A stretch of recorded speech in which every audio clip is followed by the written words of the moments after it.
Let's do it. I got you. Any motion on the agenda? Move to approve the agenda as presented. Motion made by Johnny and seconded by Doug. Yep. Okay, sir. Aye. Aye. Opposed? You moved your hand. I thought you were. I did. I was getting ready to do it. Okay. Need a minute, motion on the minutes. So move. Second. Joe, second. All in favor? Aye. I oppose, same sign. You have anybody that has any conflict of interest? Any public comment? None upstairs. Let me check on the phone and make sure. Mary Surratt, do you have public comment? No public comment, Mr. Chair. No public comment. Anybody, any supervisor that's not? Administrator.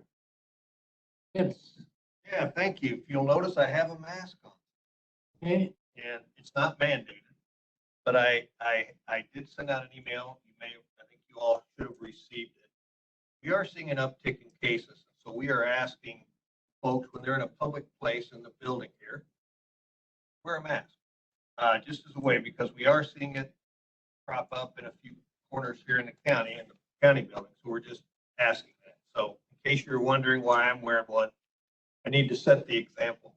good. In terms of the budget process, will be available, I think, starting here pretty soon. We'll start rolling out to each committee. I'll be presenting Thursday to the general government, the basic overview of the budget, the optional things for supervisors to consider in their committees. So in your next committee meeting, you'll be able to go over those items. I have that. Oh, okay. Anybody have any questions of, administrator? Okay. Mr. Narby. Oh, I'm sorry. I will say this too. The reason, I want to give you an update. The cases with the Delta variant, we assume it's Delta. To give you some perspective, we got down as low as, 1 case a week, 2 cases a week or so on.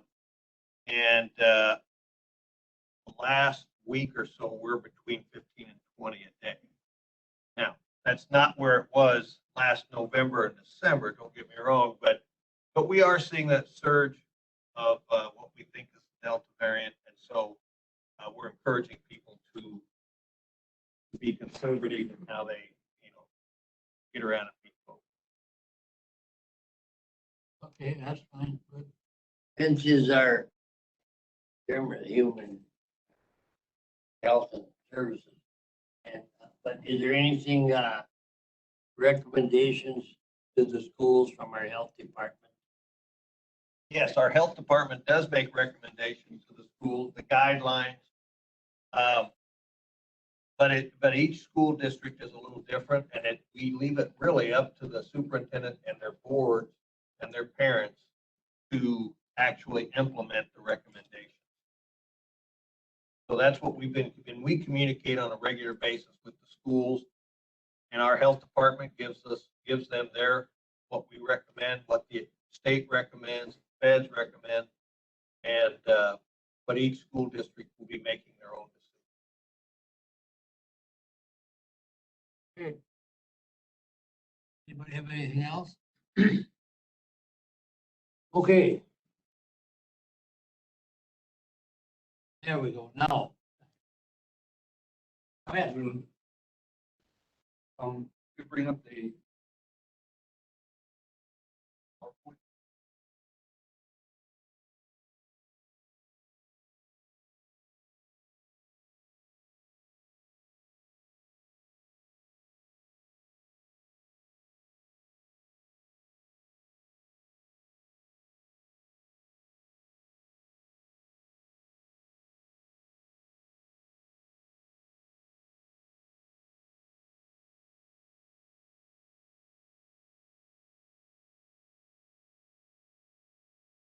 Like Malia's hanging in there to oversee everything.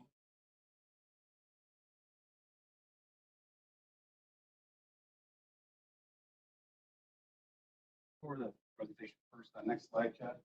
Go over that. County Road M. County Road M, our SDP project is complete now. They finished the striping, the shoulderings, everything's done with that. So that was a success. Those of you who've been on it, the ride's fantastic down there. Next slide. Have you gotten more good comments on anything you've done?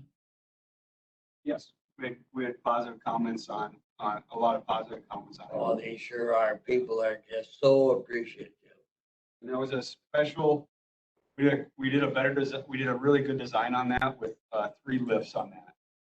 3 independent paving lifts, which got us 3 chances at a great ride. So, and it shows in the final product. The 40th Street Bridge, this is what you saw last month. I'm putting the bypass, all that going on. Next slide, Chad. This is the bridge today. The road's open. The bypass is gone. It's scheduled for pavement this Thursday to do the approach work on it. Another detail that's been added to our concrete bridges is the stainless steel drip edge. This is mainly for winter time. We have the sodium chlorides from snow and ice control, so that doesn't leak underneath the bridge and erode the concrete right underneath the edge of the bridge. Typically, that's where you saw that. That drip edge keeps that from going. The one on 165th Avenue down from the campground. This is what you saw last month in the abutments going to that. Next slide, Chad. This is the bridge today. This will get paved also Thursday. Bridge is in the same exact spot. So we have pavement and lines on this by the end of the week. And we'll be finished up. 30th Street Bridge was not started yet. This is down on the Willow River in town of Clear Lake. This is kind of a unique bridge for our area. Notice these large casings here. When they went to drive the piles in here, they hit bedrock at 5 feet. The piles require a minimum of 10 feet of cover in the bedrock of depth. So what we had to do is we go in there, we put in these big casings here, we bring in a well drilling unit, we drill down through the casings, get a proper depth, and we sink our piles in and we pull those out. It's really not common in our area, but this bridge did have that, and this bridge is proceeding along right on schedule. Next slide. All right, county projects. County W from I to 35. The paving is complete on that one. Last month, we're shouldering it back this week. County I from Sunnyview Lane up to 48. That's scheduled for paving the week of September 20th. We'll be milling joints, getting ready for that in the next couple of weeks. Our chip seals are being completed for the county, awaiting paint, and we did chip seals for the town of Garfield and the town of Clam Falls. Our other STP project that's in the works right now, County Road F from Amory to Deronda, officially has been moved to next spring. We got an advance from 2024 next spring for work on that. I still have one guardrail to put in there by Bear Trap Lane. That should be being staked out today, to be installed in the next couple weeks. Bridge 8 culverts are all in, with the exception of we have one left to do with West Sweden, and those pipes came in last week, so that'll be on the schedule. PBM crack sealing, we are crack sealing on 35 from Highway 8 to Luck, and then we're going from Frederick to Siren yet, the next couple of months. The culvert replacement on 48 that had those 2 large 80-inch pipes fail. We finally got the contract back from the governor on that one. So we got the pipes ordered, and that'll be coming in here shortly. The bridge on County Road H, just north of Highway 8 there, that was struck by a car the other week. Took out the west side of the bridge. So working with the insurance company to get that paved. The materials are being ordered and on site. We should have the snooper truck from the state to fix that mid to late October. And we'll bill his insurance company for all our hard work on that one. Commissioners training is October 4th and 5th up in Hayward. Be attending that. I'm just going to be driving up to that one and coming back. And then, just so you guys are aware, when we were doing crack sealing on 35, we came into our close. I don't know if I told you that last week. We had the closest I've come to losing an employee. on a traffic job. We were crack sealing on 35 just south of Centuria. Young gentleman was running a router where you router the crack and you pull it. And subsequently, he was pulling it back towards the yellow line. Router grabbed, lifted him off the ground and shoved him in the traffic. Pinned him against the moving semi by. Luckily, the semi driver saw it, was able to swerve and got stopped as our employees slid down the side of the semi on the cab and fell in front of the dual. So that close we came. All he ended up was a scratch on his shoulder from the side of it. It was a fleet truck that was nice aerodynamic, so it was very smooth for him on there. But when you guys are at conference and the WCHA is talking about our work zone safety initiatives with the legislative body, just be aware, pay attention, because we almost lost one last month. That's all I got. Okay, does anybody have any questions? Well, did they wipe out the complete railing on the west side of that bridge? Yeah, the complete railing went. We put up concrete jersey barriers on it, and we posted the bridge down to 20 tons. Since placing those barriers on there, added extra 10 tons to it. Car, is it? It's a pickup truck. The heavy railing. Sheared it completely off, but the bridge is in good shape. I just took the rail off. Okay. Anybody else? Thanks, Mo. Here's one.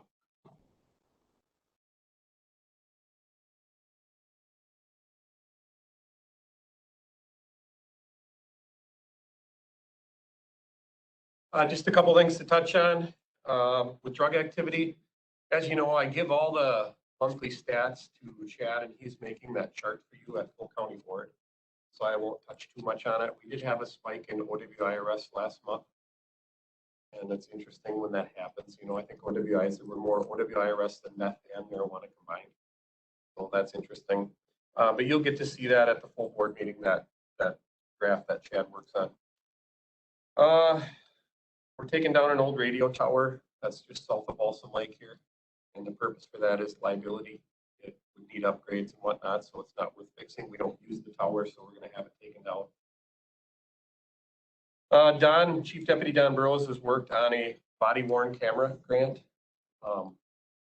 As you know, we don't have body cameras at the Sheriff's Office. We would like to work towards that goal, and we're trying to find a grant option to do that. So we submitted the grant. We don't know if we'll get it or not, but that would be for the patrol division. Have a grant. Participating grant? A matching grant. 50%. What kind of cost do you? Well, for patrol, probably around $150,000 to $170,000 total.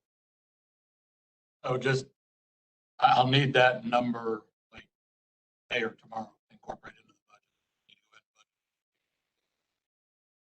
See it coming. Oh, no, it's.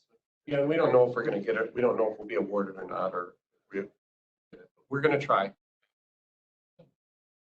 Drug trafficking grant, that's $50,000 that we're eligible to receive. And with that, we would pursue buying the technology for us to do analysis on cell phone technology.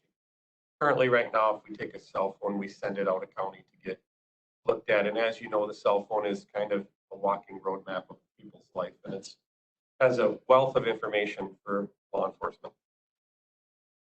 Our jail population currently sits at about 92, which is a big thing because, as you know, with COVID, at one point we dipped down to 40 in our jail. Prior to COVID, we averaged around 100 inmates. So to see us getting back towards that 100 number is encouraging as far as, you know, it's business as usual. So that's a good thing. I like to see that business is getting back to usual for us. We purchased a new boat. We have that up and running. In fact, we had the new boat out on the water this past weekend. Kind of the last hurrah for the summer is Labor Day. We had a great year. Next month, I'll bring in some rec numbers to show you how our boat patrol program shook out this summer. I'll have that for you next month. The boat, really impressive. I think maybe next month we should maybe bring that have you take a look at it too. I think you would enjoy seeing the boat. It's pretty impressive. The old boat is on auction, so if you guys have some extra money you want to spend, go ahead and Wisconsin Surplus Auctions. We've got that up on auction. It'll be for, I think, 8 more days it's on auction, so feel free to post a bid if you would like. In August, we had 2 fatalities on our roads. We had a head-on crash on Highway 46 north of Amory that took the life of someone. And then we had a motorcyclist struck and killed in August in front of the O'Reilly Auto Parts there on Highway 8 in St. Croix Falls. For staffing, we're hiring 2 deputies. We had a vacancy created by one of our deputies resigned. He's moving overseas with his family. And then we have an opening from a retirement, hiring 2 deputies. Currently have a position open in jail as well. We'll be hiring full-time for the jail. And we are in the process of hiring a dispatcher. So overall, to just have 4 positions down, we feel pretty lucky at the sheriff's office, but recruiting is probably my biggest fear for this line of work. It's pretty abysmal when you look at what we get for recruiting. There's just not the interest. Any questions? Just back to the boat, when we hired the recreation officer, we talked about grants or something from the state because he's partly funded. Right. Did the boat get partly covered? Or Absolutely. Yeah. It's usually a 5-year depreciation. great program? It is, and we need the equipment. The fact is, a county this rich in resources for lakes and rivers, we use the boat for more than just patrol. If we have an incident where we need a boat, it's nice to have it sitting there ready to go. We don't put our boats away until the lakes freeze over, because you never know when we have a cold water drowning or anything like that. So That's probably one of the oldest funded programs we have available. it's been very successful over the years. It's where I started out here working, as hired for the summer as the boat patrol. We started the program in the 70s. Still going. Good program. And we had a good summer on the water. We didn't have any tragedies. We got through the summer pretty well. When you look at how many boats have sold this last couple of years and how many more people are out using the lakes, for us to have a good summer is a testament that the patrol works. And all these years of teaching new boat operators how to properly operate a boat has paid off as well. Just knowing that there's a patrol somewhere, some lake. People, And we fully mark our boats. We want people to know we're out there. We use a fully marked boat and a marked squad at the landing. So people are not surprised when we're out there. They're pretty visible. That's half the battle, is the visibility and people thinking we're out on every lake. They behave. anybody have any more questions? All right. Thank you. Hey, on CJCC. So we closed the recruitment for the new coordinator on Friday. The grading committee is grading applications now. We should probably have those done tomorrow. We'll schedule interviews. We have 6 applicants. We were down to finalists last go around, and we had 1 drop out because they got another job. 1 decided they were no longer interested, and 1 dropped out because pay was not enough. So we had to go back to start. So we've got 6 applicants we're grading now, and then we'll see how many finalists we have to bring them in application period. As far as the grant goes, we've been working on the TAD grant. The TAD grant is what supports the Cjcc, and that runs in 5-year cycles. It's a competitive grant. The state actually increased the amount in the pot this year by a couple $1 million, which was a big jump. We've got the application probably about 70–80% of the way done. We're shooting for the 16th. We just had a meeting Friday. We have another meeting this Friday with staff to go over it. We're shooting for the 16th because the grant's due on the 29th, I believe. We're going to present the final grant application to the Cjcc at the next meeting and then submit the grant. We're trying to get equal funding to what we got for treatment court last time, plus we're trying to get funding for our diversion coordinator. So we'll see how we go. We stuck with the existing program. We're not adding programs because we need to work on what we've got. But we did add a couple of initiatives within the programs to freshen up the grant. We also addressed the issues identified in the audit Department of Justice did in June and have fixed all of them, I believe, addressed all of them. And so we're submitting with the grant the resolution of those issues. Enrollment in Cjcc is picking back up after COVID. We were averaging around 7 people in treatment court at a time. Last I looked, we had 10 in treatment court at various stages. I believe we have 5 or 6 applicants who've been approved, just waiting the criminal justice process. Our maximum in treatment court is 17 participants. Getting back up to maximum, which I like to see. And then our IDIP, which is our drunk driving program, we transferred from behavioral health to Cjcc a few months ago. That's doing well. Our diversion program, still trying to get off the ground, but the first time offender program, which is a new program, started last year, is doing very well. I think we're in the right direction. We've just got to get a coordinator.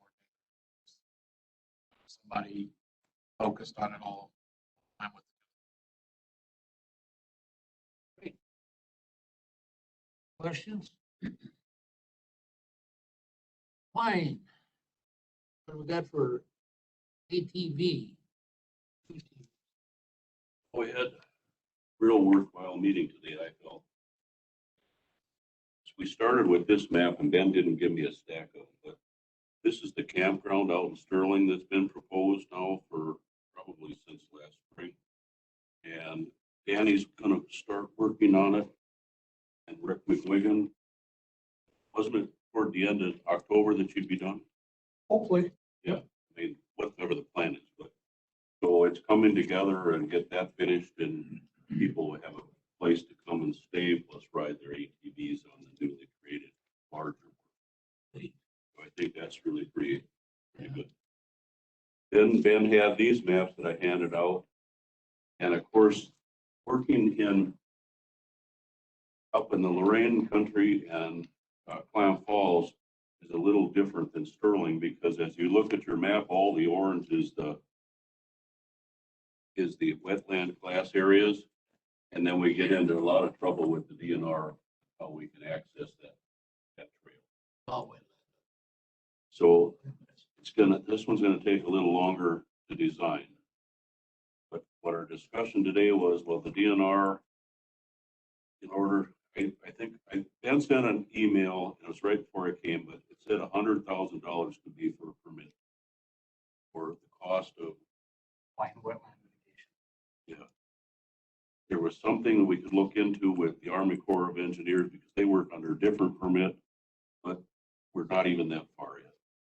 But now Mo and Ben said that we need to talk to engineering company that does delineation and looks into it. And what we're looking at is what would the cost of that be as soon as, because it's, Ben didn't know the exact mileage, but I heard 10, 11 miles at trail.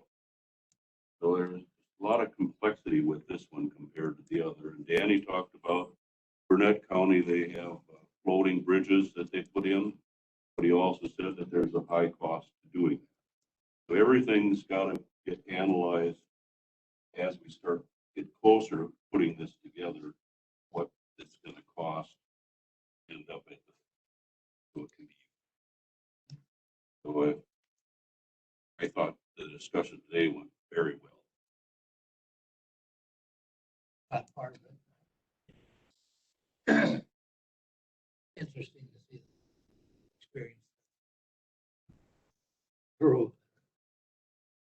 Amazing. Moved a lot faster than we normally. They are doing a great job. Anybody have any questions? Ready. Or Committee. the committee? Comment I had, therapy today, and my therapist was talking about she spent the weekend in the Barrens horseback ride. And whenever I talk to anybody, I just say, do you have any conflict at all with anybody out there or along with UTVs? And said everything was fine. Right. Fire department went out there Friday or Saturday. Collision of two TV and an ATV. The wife and I drove out a few weeks ago, not to ride, just to look at it. It was interesting because Mo constructed this new parking lot that's all level and gravel and very nice. But the three of them were parked over at Wolf Creek. Then they ride from Wolf Creek over to use the trails. But I suppose they go there for lunch and park their trailers and go back then after. So it was interesting. Yeah, that's fine. Anybody else? All right, Doug and company, I appreciate it. How we doing with the sports centerpiece? Sports Facilities Advisors, the group that is doing the market demand study, has started looking at the county in terms of demographics and statistics and so on. They will be in Polk County September 23rd. They're going to be meeting with stakeholders. So much like PTAG, any groups that might be interested in sports, senior citizen activities, those types of things, if they're interested, we're trying to find them, locate them, talk to them. So, you know, Doug and your group, I can talk with you briefly after the meeting. Sheriff, I know, for example, you have kids in baseball. We're trying to get an idea of what the demand would be. You know, if it's there, if it's not, and what. So they'll be here on the 23rd, and they think, you know, I think back within another month after that, they'll come back with, is there a demand sufficient enough or not? I think so. Oh, yeah. Hate to be so negative, Vince, but you and I have talked about this since pretty much it started. And you were talking about, we didn't really even have a concept yet. We may still not. But I'm looking at the fact that as a board, we have never voted on this. And I'm talking to other supervisors, and they're not exactly as bubbly about it as you are. And I think we should have a resolution that comes to us as supervisors to say progress. We actually got a $22,000 bill to pay these people when it never came to the board. It never was discussed. Now I'm getting nothing but negative comments from all my constituents that are calling me and emailing me. Thank you. And I would appreciate any of those comments that come my way. Be happy to talk to people. I think at this point, I mean, I went back and checked the minutes. There was a consensus, you know, when we first rolled out this idea to study it. And so that's all we've been trying to do is to study it. And now we're at that point, we can talk about it or we can make a decision, take the next step. And that's the whole purpose of this SFA, is so that you have, all of us have the information. It may be a great idea, it may not. And I think that's the thing, but we don't know for sure. And I would just say, you may feel that way now, but when we had the consensus in that meeting, I know everybody said, yeah, let's move ahead. And look, that's all we're trying to do right now. It's quite a difference between if we did do that consensus at that meeting, who's going from talking about something to spending $22,000 on it. And I can't go through, I went through all the old minutes and I can't find it ever discussed in general government. And I think it came out of the executive committee. You know, how was the money approved? It was approved because that's within the financial guidelines for the county administrator to do these types of things, to my contingency. Just let it go. But I do appreciate it. And believe me, we're not trying to ramrod anything. And I respect your opinion, and I'm not making the decision. If you all, I think, want the information to make an informed decision, we're not going to get it by just sitting here and giving updates every month. So that's why we can do this now and take a look at what the demand is. Now, I've not heard from people like in your district saying, we don't want this. The only people that have said anything are a couple of supervisors who have some concerns. And that's great. That's what I need to know. Well, I believe that most of us are waiting to find out what in the, because it's something that's new. The concept itself, I guess I seen some of it in the past, but I knew that a lot of people wouldn't understand what you're talking about. It's fine in a confined area, you know, it's easy to explain.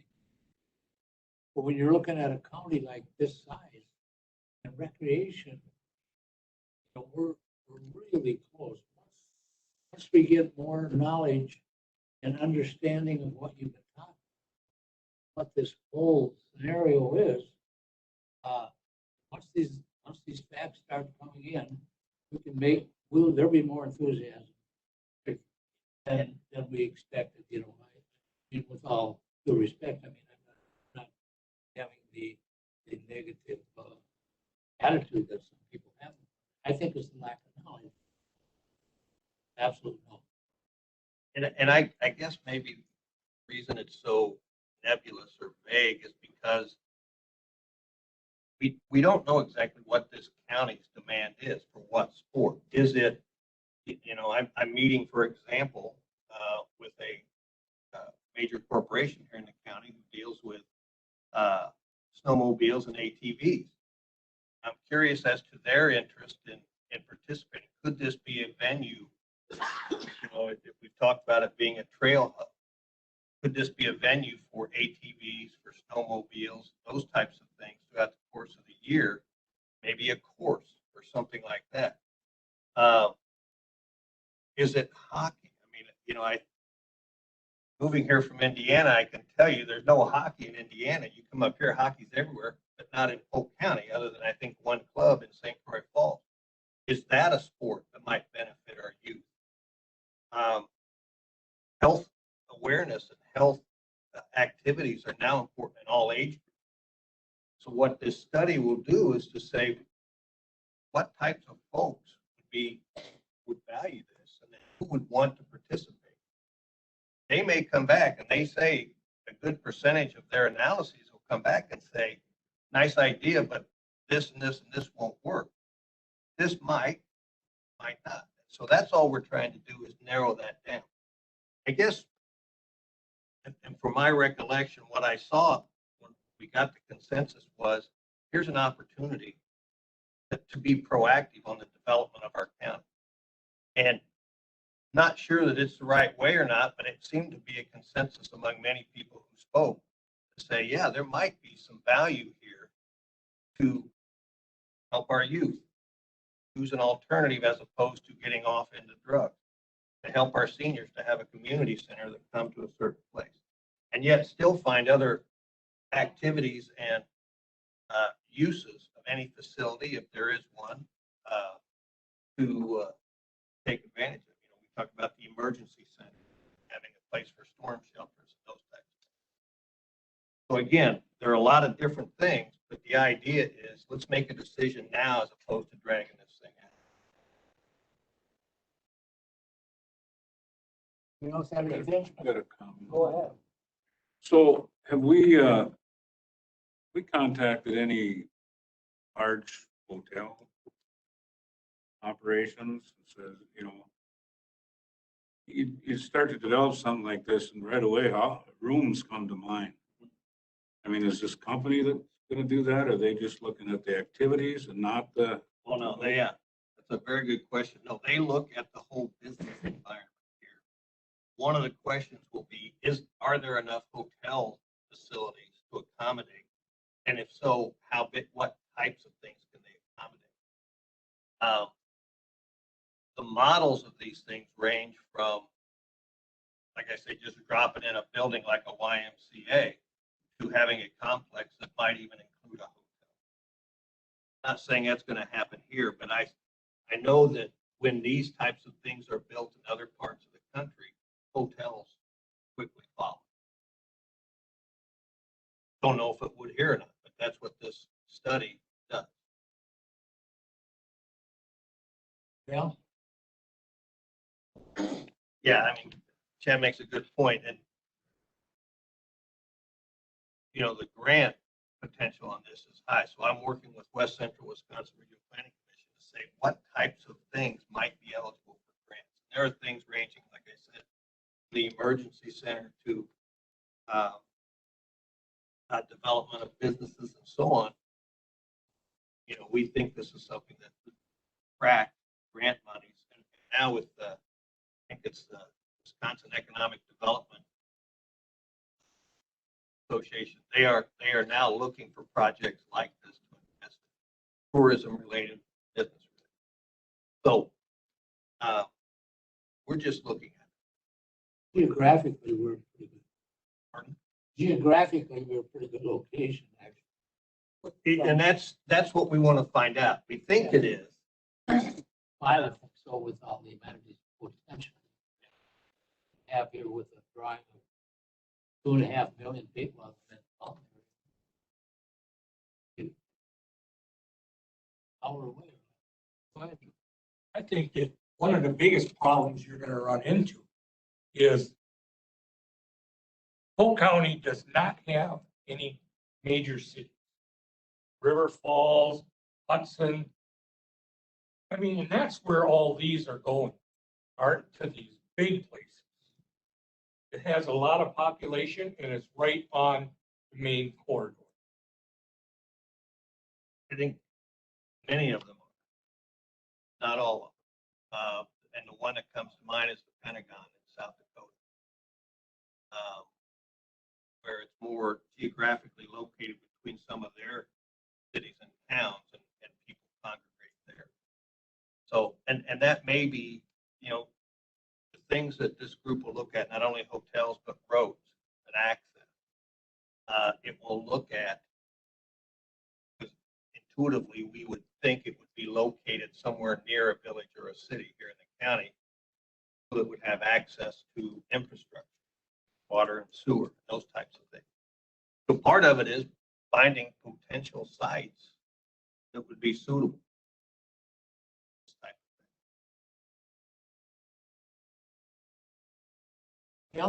of thing. Yeah, I toured southern Wisconsin, well, all over Wisconsin pretty extensively all weekend. Thing that seen my attention, I was going down like 94 and I went down to Beloit, Mullet, Illinois border. Brewers came on Sunday. I was driving down 94. There'll be little communities about like the smaller ones we have, Osceola, St. Croix. And one thing I noticed was right along the highway was skate park. And you know, this whole area is pretty much on athletics that are schools. But what you really took notice of the people I talked to, Brenner, all of these outside of when you get across the St. Croix County line, I believe I was just astounded at the number of skate parks that I've seen for kids and it covers a wide range of ages. Good exercise. You'll be just going along and all of a sudden you'll see a fitness and a skate park and a nice little park. Not even a town. I think a lot of townships and that along the highway. We're really lacking that here.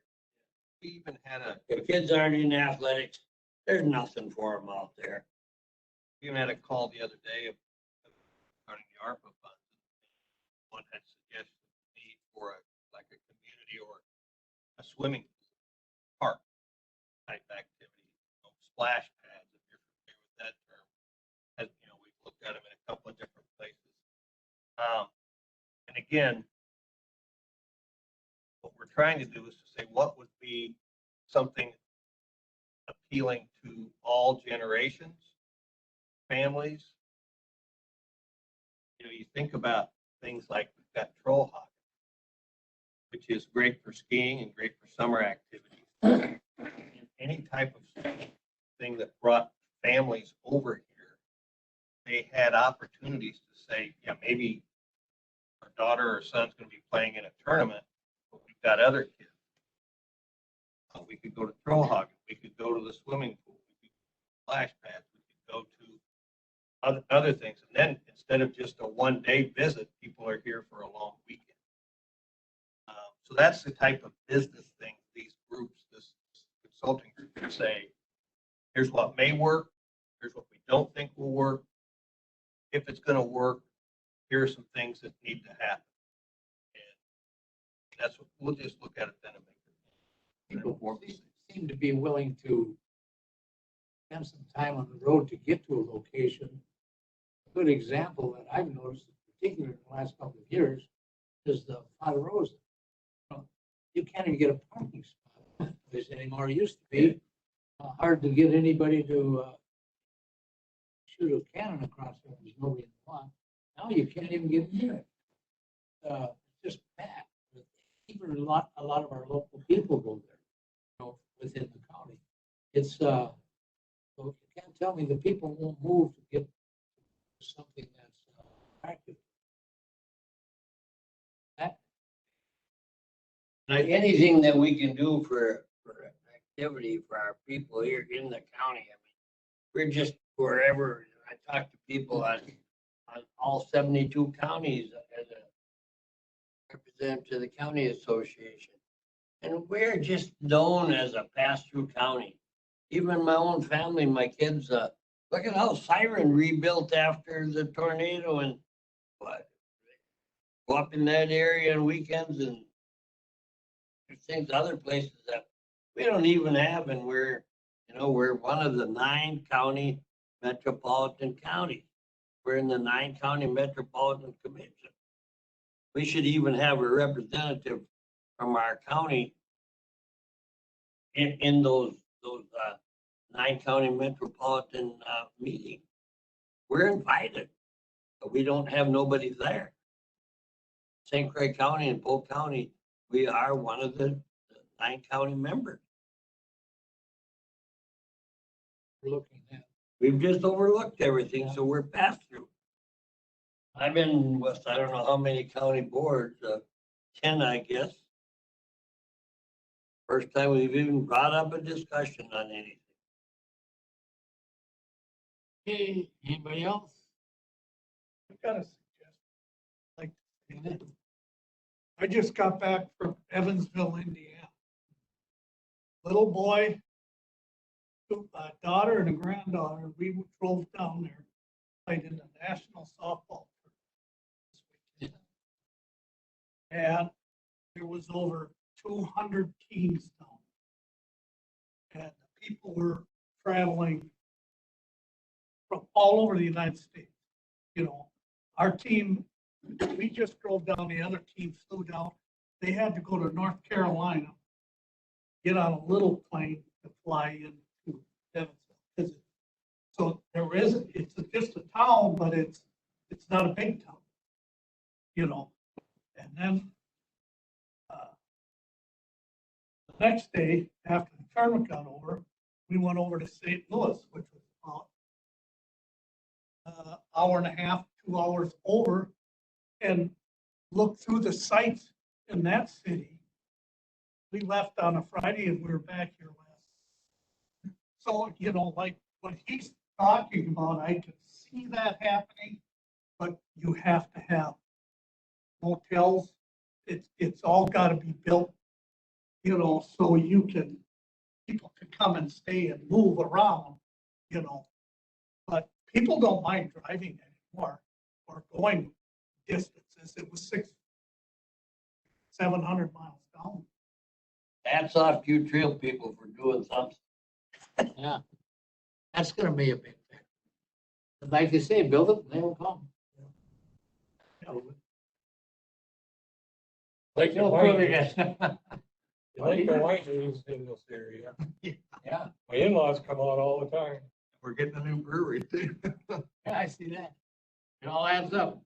Anybody have anything else? How about our work plan for 19 or 20? It looks accurate to me. We'll find some. I'm sure you will. All right. Anybody have anything they want to bring up with our next meeting for sure? Definitely have an update on ATV interviews. Mr. Chair, I'd just like to make a comment. Well, make, Boy, I'll tell you, when you see the money spent in southern Wisconsin. Yeah. Everything south of I-94. We can't even get a drop in the bucket up here. We've got to get together. We've got to fight for Highway 65. Our highway department. We're the ones who, you know, that it's the constituents that they listen. You've done everything you can. But once they, representatives, they're all eyes and ears constituents. Look alive and be alert, work together as a county. We can get it done. 40 to 50% of the money goes to For sure, Get Joe. everybody to come from Illinois north. If you ever lived in Illinois, you'd understand why anywhere's better. I've been in Indiana. Like Hayward is one of the big spots for Illinois. Anybody got anything else? To adjourn. Second. Favor? Aye. Never got it out of the. Oh, see if he needs me, if you don't.